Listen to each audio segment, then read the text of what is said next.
Doctor ortho Ayurvedic oil and capsule. अब दर्द भी घुटने टेकेगा।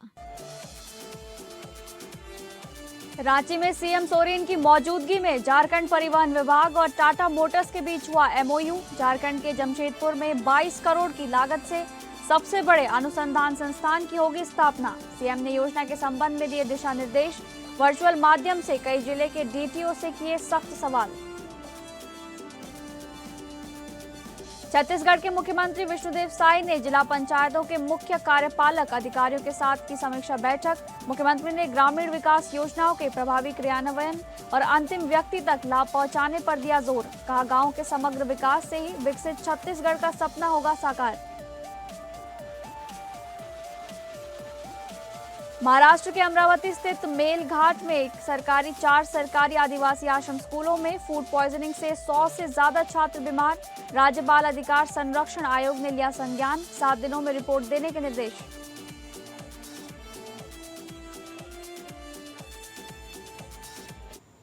नमस्कार, आप सभी का बहुत बहुत स्वागत है स्टेट लाइव में। मैं हूं आपके साथ शालिनी राणा। शुरुआत करेंगे स्टेट लाइव की झारखंड की खबरों से, जहां पर झारखंड के मुख्यमंत्री हेमंत सोरेन के नेतृत्व में झारखंड का सबसे बड़ा एवं अत्याधुनिक चालक प्रशिक्षण एवं अनुसंधान संस्थान IDTR की स्थापना टाटानगर जमशेदपुर में की जा रही है, जिसे लेकर रांची स्थित प्रोजेक्ट भवन में राज्य के परिवहन विभाग एवं टाटा मोटर्स लिमिटेड के बीच संशोधित DPR के अनुसार MOU साइन किया गया है। ये योजना परिवहन विभाग, झारखंड सरकार एवं टाटा मोटर्स लिमिटेड के मध्य पब्लिक प्राइवेट पार्टनरशिप मॉडल के अंतर्गत स्थापित की जा रही है, जिसका निर्माण जमशेदपुर के मौजा मनपीठा स्थित 11.88 एकड़ भूमि पर किया जाना है, जो राज्य सरकार द्वारा उपलब्ध कराई जा रही है। इस कार्यक्रम के दौरान मंच का संबोधन करते हुए झारखंड परिवहन विभाग के सचिव राजीव रंजन ने प्रस्तावित संस्थान के अंतर्गत आने वाली सुविधाओं का जिक्र किया और बताया कि संस्थान का निर्माण JSB CCL द्वारा की जा रही है। IDTR की प्रमुख सुविधाओं का जिक्र करते हुए सचिव ने बताया कि चालकों को ट्रेनिंग के लिए 30 घंटे का समय दिया जाएगा। साथ ही पुरुष और महिलाओं के लिए विशेष व्यवस्था में छात्रावास और मेस की सुविधा भी शामिल होगी। ना जाने कितने जद्दोजहद करते हैं कि नहीं करते हैं, ये तो मैं नहीं बता सकता कि लाइसेंस लेने के लिए आप लोग कितने सरल तरीके से लाइसेंस ले पाते हैं, लेकिन मेरा ये बिल्कुल स्पष्ट मानना है कि ये जितना सरल हो वो बेहतर। नहीं तो एक समय ऐसा भी रहा है कि आवेदन देने के बाद आप भूल जाएं कि लाइसेंस भी आपको इतनी आसानी से मिलेगा, और ऊपर से थोड़ी बहुत जो ऑफिस का जो चक्कर लगाना वो अलग।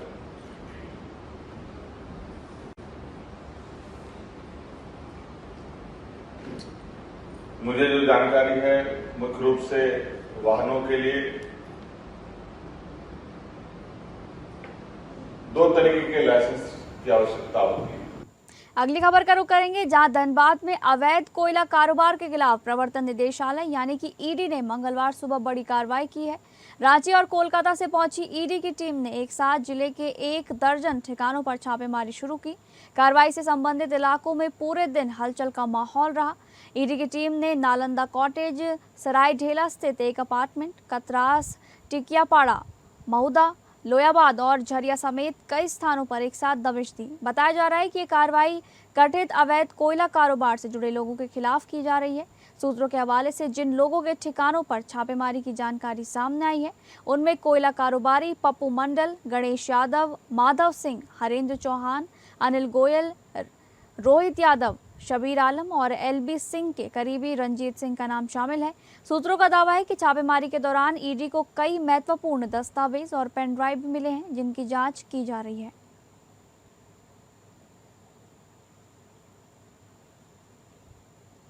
अब बात करेंगे छत्तीसगढ़ से जुड़ी खबरों पर, जहां पर छत्तीसगढ़ के मुख्यमंत्री विष्णुदेव साय ने ग्राम पंचायतों को विकास की सबसे अहम इकाई बताते हुए कहा कि गांव के समग्र विकास से ही विकसित छत्तीसगढ़ का सपना साकार होगा।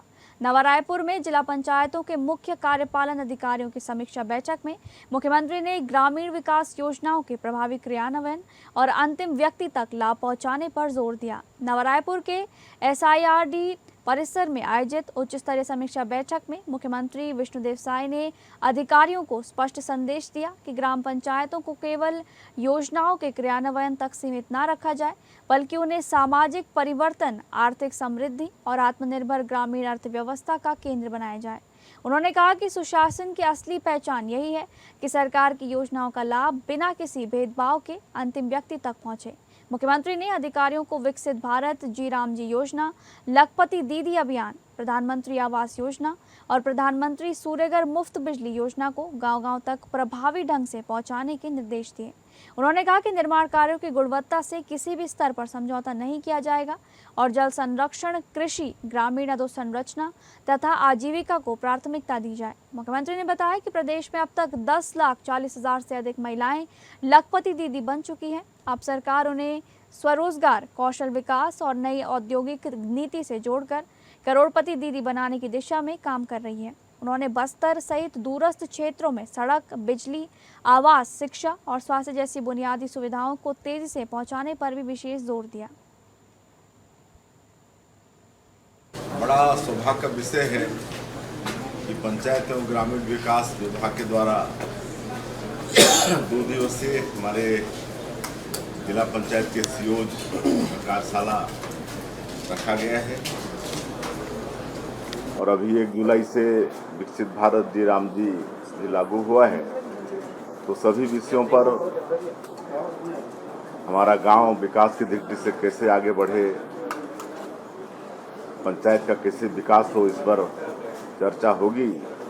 और बड़ा सौभाग्य का विषय है कि श्री अमरजीत सिन्हा जी वो पधारे हुए हैं, जो रिटायर IAS हैं, भारत सरकार में सचिव रहे हैं, जिनको एक लंबा अनुभव है। वहीं छत्तीसगढ़ के मुख्यमंत्री विष्णुदेव साय कवर्धा रवाना होने से पहले मीडिया से रूबरू हुए। इस दौरान उन्होंने बाबा भोरमदेव के दर्शन से लेकर बस्तर रेजिमेंट के गठन, कॉमनवेल्थ गेम्स में पदक जीतने वाली ज्ञानेश्वरी यादव की उपलब्धि और एंटी पेपर लीक कानून जैसे कई अहम मुद्दों पर अपनी प्रतिक्रिया दी। मुख्यमंत्री विष्णुदेव साय ने कहा कि वे कवर्धा में भगवान बाबा भोरमदेव के दर्शन और पूजन अर्चना करेंगे तथा प्रदेश की सुख समृद्धि और खुशहाली की कामना करेंगे। उन्होंने आगे कहा कि बाबा भोरमदेव का आशीर्वाद प्रदेशवासियों के लिए कल्याणकारी होगा। बस्तर रेजिमेंट के गठन को लेकर मुख्यमंत्री ने कहा कि राज्य सरकार ने भारतीय सेना में बस्तर रेजिमेंट बनाए जाने की मांग केंद्र सरकार के समक्ष रखी थी। इस संबंध में केंद्रीय रक्षा मंत्री राजनाथ सिंह का सकारात्मक जवाब प्राप्त हुआ है। उन्होंने कहा कि रेजिमेंट के गठन से बस्तर के स्थानीय युवाओं को सेना में भर्ती और रोजगार के नए अवसर मिलेंगे। मुख्यमंत्री ने कॉमनवेल्थ गेम्स 2026 में रजत पदक जीतने वाली छत्तीसगढ़ की खिलाड़ी ज्ञानेश्वरी यादव को भी बधाई देते हुए कहा कि उन्होंने पूरे प्रदेश का गौरव बढ़ाया है और उनकी उपलब्धि प्रदेश के युवाओं के लिए प्रेरणादायक है। वहीं संसद में प्रस्तावित एंटी पेपर लीक कानून को लेकर मुख्यमंत्री ने कहा कि प्रधानमंत्री नरेंद्र मोदी के नेतृत्व में इस दिशा में निर्णय लिया गया है। उन्होंने कहा कि कानून लागू होने के बाद यदि भविष्य में किसी भी परीक्षा का पेपर लीक होता है तो दोषियों के खिलाफ कड़ी कानूनी कार्रवाई का प्रावधान होगा। हाँ, तो बिल लाने की बात हुई थी और माननीय हमारे देश के यशस्वी प्रधानमंत्री जी ने कैबिनेट में भी फैसला किया था और वो बिल के रूप में आ रहा है। आने वाले समय में कोई भी पेपर लीक इस तरह से होगा तो दोषीदार लोगों के ऊपर कड़ी से कड़ी कार्रवाई का प्रावधान एक्ट में होगा। बाबा भोरमदेव का दर्शन करेंगे, पूजन अर्चन करेंगे, छत्तीसगढ़ की खुशहाली के लिए कामना भी करेंगे, उनसे आशीर्वाद मांगेंगे और वहाँ पर भारत सरकार से करीब 150 करोड़ का काम चल रहा है, वो सबको भी देखेंगे। अगली खबर का रुख करेंगे जहां पर छत्तीसगढ़ की राजधानी रायपुर में खेलों के भविष्य को नई दिशा देने के उद्देश्य से 1 दिवसीय स्पोर्ट्स कॉन्क्लेव का आयोजन किया जा रहा है। इस कॉन्क्लेव में खेल प्रशासक, स्पोर्ट्स साइंटिस्ट, विशेषज्ञ, नामचीन खिलाड़ी और खेल संघों के पदाधिकारी खिलाड़ियों के लिए बेहतर प्रशिक्षण, अधोसंरचना और सुविधाओं पर मंथन करेंगे। रायपुर के होटल में आयोजित इस कॉन्क्लेव में खेल प्रोत्साहन एवं प्रतिभा पहचान विजन 2036 भारत के अगले ओलंपिक चैंपियनों की तैयारी, खेलों के विकास में खेल महासंघों और संघों की भूमिका, चोट से उत्कृष्टता तक खेल विज्ञान की भूमिका, खेल अधोसंरचना और अकादमियों में पब्लिक प्राइवेट पार्टनरशिप, खेलो इंडिया मिशन तथा छत्तीसगढ़ की पदक रणनीति पर और नई खेल नीति जैसे महत्वपूर्ण विषयों पर विस्तृत चर्चा होगी। विशेषज्ञों का उद्देश्य खिलाड़ियों को विश्व स्तरीय सुविधाएं उपलब्ध कराना और राज्य में खेल संस्कृति को कई ऊंचाइयों तक पहुंचाना है। 2 दिवसीय sports conclave vision to victory इस थीम के साथ ये आयोजन हो रहा है। 27 तारीख को दिन भर खेल विभाग के राज्य के सभी अधिकारियों के साथ बैठक करके खेल की अधोसंरचना, खेल की गतिविधियां और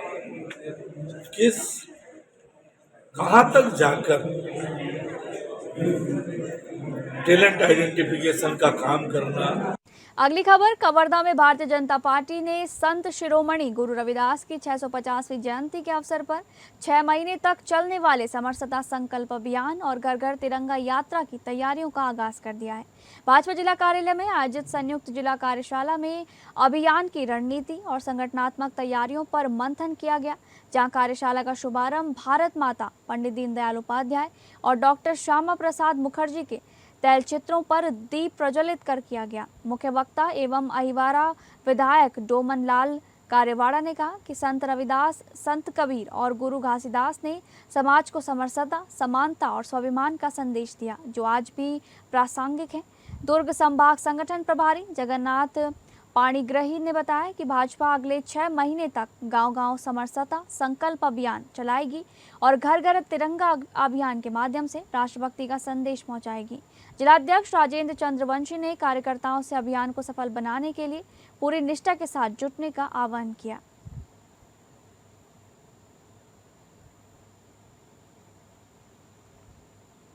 अगली खबर, महिला एवं बाल विकास मंत्री लक्ष्मी राजवड़े ने प्रदेशवासियों से वर्षा ऋतु में अधिक से अधिक मुनगा यानी कि सहजन पौधे लगाने की अपील की है, ताकि कुपोषण मुक्त, स्वस्थ और समृद्ध छत्तीसगढ़ का निर्माण हो सके। विभाग द्वारा आंगनबाड़ी केंद्रों और घरों में सुपोषण वृक्ष मुनगा अभियान चलाया जा रहा है, जिसका उद्देश्य बच्चों, किशोरियों और माताओं को स्थानीय पौष्टिक आहार उपलब्ध कराना है। उन्होंने कहा कि मुनगा, जिससे मदर्स ट्री कहा जाता है, प्रोटीन, कैल्शियम, आयरन और विटामिन से भरपूर है और ये बच्चों के विकास, मातृ स्वास्थ्य तथा एनीमिया रोकथाम के में अत्यंत उपयोगी होता है। सरकार पोषण सुधार को जनभागीदारी आधारित अभियान बना रही है। आंगनबाड़ी और घरों में मुनगा पौधारोपण से पोषण जागरूकता और दीर्घकालिक स्वास्थ्य सुरक्षा सुनिश्चित होगी। मंत्री ने सांसदों, विधायकों, पंचायत प्रतिनिधियों से अपने क्षेत्रों में मुनगा पौधारोपण का नेतृत्व करने का आग्रह किया। स्कूलों, आंगनबाड़ी केंद्रों, पंचायत भवनों और सार्वजनिक स्थलों पर भी व्यापक पौधारोपण कर सुपोषण वाटिका विकसित करने पर जोर दिया गया।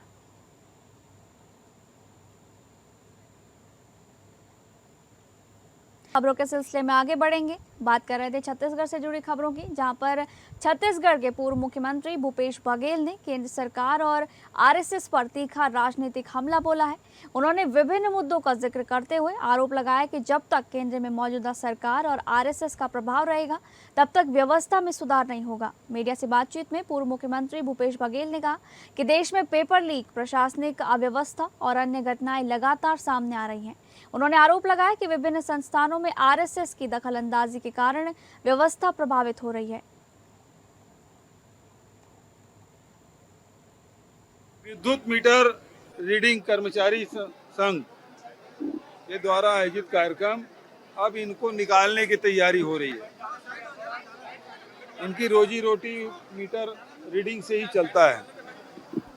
अब स्मार्ट मीटर जैसे जैसे लग रहा है वहीं से एक्सपेंस हो जाता है, इन लोगों को पैसा मिलना बंद हो गया।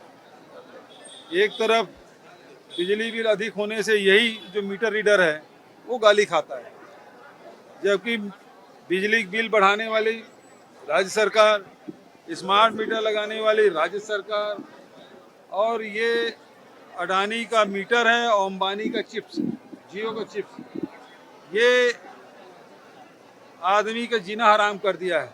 अभी मुझे एक बिल दिखाया गया, 826 यूनिट आया है, लेकिन बिजली बिल।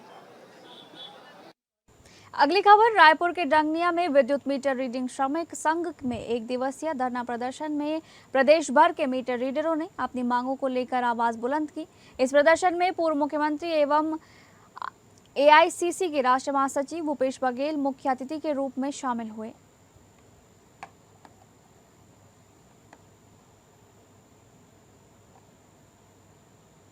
अगली खबर, जांजगीर चांपा से एक ऐसी प्रेरणादायक खबर सामने आई है जो छत्तीसगढ़ की भाषा, संस्कृति और साहित्य के इतिहास में स्वर्ण अक्षरों में दर्ज होने जा रही है। चांपा के साहित्यकार रविंद्र कुमार सोनी ने 25 वर्षों की अथक साधना और समर्पण के बाद श्रीमद् भागवत गीता का छत्तीसगढ़ी भाषा में अनुवाद प्रकाशित कर एक नई मिसाल कायम की है। ये सिर्फ एक पुस्तक नहीं, बल्कि मातृभाषा के सम्मान और सांस्कृतिक विरासत को सहेजने का ऐतिहासिक प्रयास है। 25 साल लगे हैं टोटल कंप्लीट करे हम। सन 2000 से मैं शुरू करे हूँ। सन 2000 में जब छत्तीसगढ़ बनी तो समय हमारे अखिल भारतीय प्रचार प्रमुख जी ऋषि श्रीकांत जोशी जी वो खाली प्रश्न करी से एक ठो कि छत्तीसगढ़ी में कोई ग्रंथ है आगे के, तो छत्तीसगढ़ में उसमें कुछ नहीं, छत्तीसगढ़ नहीं बने रही से कुछ नहीं से कही। तो मैं है उस समय अपन मन में एक ठो संकल्प ले हैं कि काम ला करे जा सकत है कि केवल बोले नहीं मैं वो चीज़ ला। अब बस वही मैं अपन वही समझ से लगे हूँ। 5 साल में जाकर मैं पांडुलिपि तैयार हुई से फिर करत करत भाव परिवर्तन मत हो, मतलब इस कान में साफ बोले रहे कि चीज़ लिखा था, भाव परिवर्तन मत होकर ध्यान रख बता सके सोच ला। चलिए अब बात करेंगे महाराष्ट्र से जुड़ी खबरों की, जहां पर महाराष्ट्र के अमरावती स्थित मेलघाट के 4 सरकारी आदिवासी आश्रम स्कूलों में बड़ा हादसा हुआ है। सेंट्रल किचन से मिले खाने के बाद 100 से ज्यादा छात्र फूड पॉइजनिंग का शिकार हो गए हैं। कई बच्चों को अस्पताल में भर्ती कराया गया है, जिनमें से 62 को इलाज के बाद छुट्टी दे दी गई है। घटना से भड़के अभिभावकों के भारी विरोध के बाद आदिवासी विकास मंत्री अशोक उकई ने सेंट्रल किचन व्यवस्था बंद करने और जाँच का आश्वासन दिया है।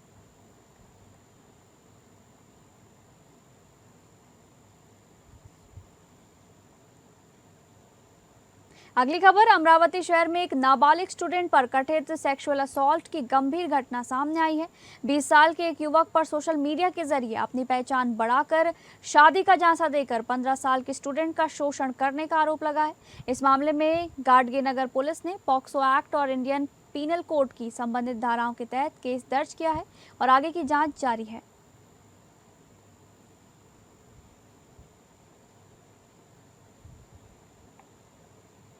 मुंबई के वजाला स्थित बीएसटी चाल इलाके में कुख्यात आरोपी नौशाद उर्फ चूहा की कथित दहशत से व्यापारी और स्थानीय निवासी खौफ के साए में जीने को मजबूर हैं। रविवार रात आरोपी ने कथित तौर पर चाकू के बल पर 3 दुकानों में लूटपाट की। पूरी वारदात सीसीटीवी कैमरों में कैद होने की बात सामने भी आई है। जानकारी के मुताबिक रविवार रात आरोपी नौशाद कथित तौर पर हाथ में धारदार चाकू लेकर 3 दुकानों में घुसा और दुकानदारों को जान से मारने की धमकी दी।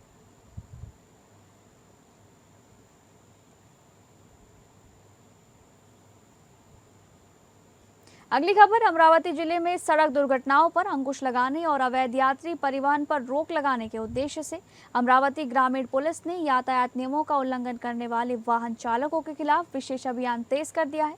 1 जनवरी से 30 जून तक के 6 महीनों में यातायात नियमों का उल्लंघन करने वाले कुल 83,164 वाहन चालकों के खिलाफ दंडात्मक कार्रवाई की गई। इस दौरान नियम तोड़ने वाले वाहन चालकों से 1,01,23,400 रुपए का जुर्माना वसूला गया है।